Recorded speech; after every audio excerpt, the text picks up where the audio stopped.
Bon, professeur, je suis revenu à la charge.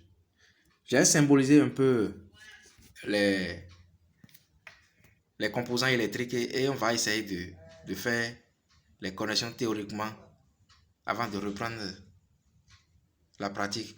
Donc voilà le transformateur, voilà la partie primaire et la partie secondaire. La partie primaire, c'est deux fils qui sont noirs ici avec le transformateur 12 volts doivent aller sur le secteur. Donc on doit connecter comme vous voulez et mettre dans le courant. La partie secondaire, les deux fils de la partie secondaire doivent être reliés aux bornes AC. Les deux bornes AC A et C sont au milieu du pont de diode. Maintenant, la sortie plus qui est plus longue doit être reliée à la borne positive du condensateur. Et la borne négative du pont de diode doit être reliée à la borne négative du condensateur. Donc ici on a moins et ici on a plus. Vous pouvez aussi renverser et pour avoir moins de schémas compliqués.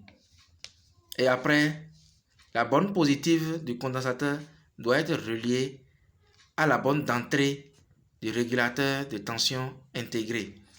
Et la borne négative du condensateur doit être reliée à la masse du régulateur intégré de tension.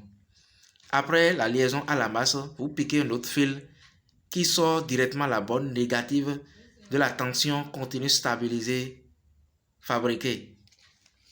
Maintenant, la borne de sortie du régulateur de tension intégré, c'est de la borne positive de la tension de la source de tension continue stabilisée fabriquée.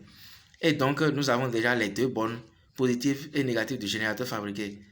Entre ces deux bornes négatives et positives, si vous voulez appliquer, on peut toutefois mettre une DEL dans ce sens, parce que la DEL met la lumière dans le sens où le courant dans le sens où le courant la traverse de l'anode vers la cathode. Donc vous mettez ça ainsi, vous protégez par une résistance et c'est fini. On a R ici, on a DEL. Donc si vous réalisez ça comme ça, ça doit forcément marcher. C'est un peu ça la théorie.